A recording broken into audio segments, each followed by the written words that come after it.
So, good morning, guys. Today, what I want to discuss is we'll discuss the case of deep vein thrombosis. So, you know what is meant by deep vein thrombosis and what are the pathologies that is taking place in the deep vein thrombosis. We'll discuss in the previous, already discussed it in the previous video. You can see there. And one thing is, we are having this patient with he is complaining of unilateral severe swelling and tenderness and pain. You can see this. This is a limb. You can see that edema is there. And you just compare here. So from comparing, you definitely know that this is normal and this is edema. So only unilateral swelling. So first we'll discuss about what are the causes of unilateral swelling and what are the pathology. I will discuss already.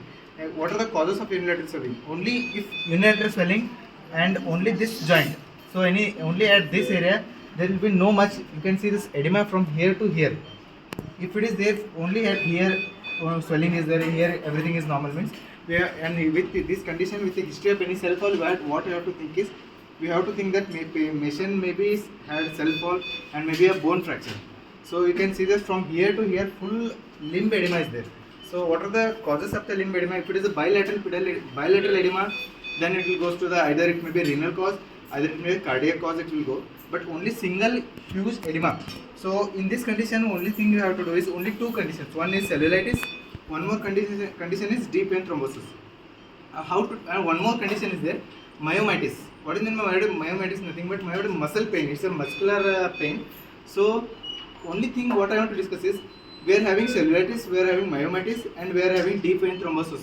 So which is emergency condition and which is very important to be investigated early, and it will cause if it is untreated, it may cause serious complication. Is nothing but only DVT. So you just think that if the patient is having cellulitis, what are the signs of cellulitis? Signs of cellulitis, you know that patient will have some fever, like fever, rigors will be there, anorexia may be there, and if you can check the tenderness, warmthness. You just compare here to here, there will be more warmthness. All the signs of inflammation may be there. What are the signs of inflammation? Signs of inflammation, nothing but pain, tenderness, swelling, and redness. If it is there means you can use it for in counting, total count may be raised. If it is there means, and we have directly gone toward the cellulitis. And myomitis nothing but, and cellulitis only treated with antibiotics, correct antibiotic to be given and it will be treated very soonly. In case of myomitis, so there will be a steroids will reduce the pain. But what in DVT? So DVT is nothing but, if it is there means, it will, if it is treated, if it is left untreated, it may cause serious complication called pulmonary embolism. So it can goes to the Start. So in DVT, what will cause, if left untreated, will cause pulmonary edema. What is meant by pulmonary edema? You know that already discussed in previous video. There may be a deep vein, there may be a blockage here. If it is there means, if any manipulation or any tenderness, muscular squeezing, any test, there is something called a Homan's test to diagnose the DVT. What is meant by Homan's test? Homan's test nothing but a dorsiflexion. I will do this here. Dorsiflexion of the foot will cause severe pain.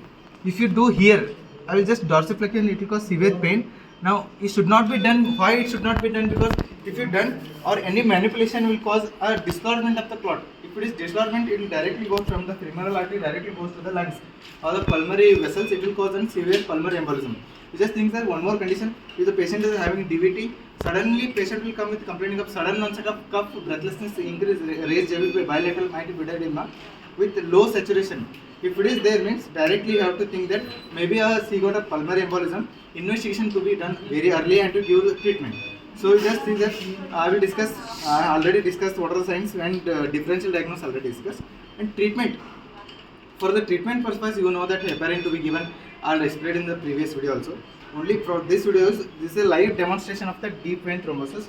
If it is there means only two steps. What are the investigation I want to advise is, if it is cellulitis, there will be no need of any other investigation like D-dimer or any USG.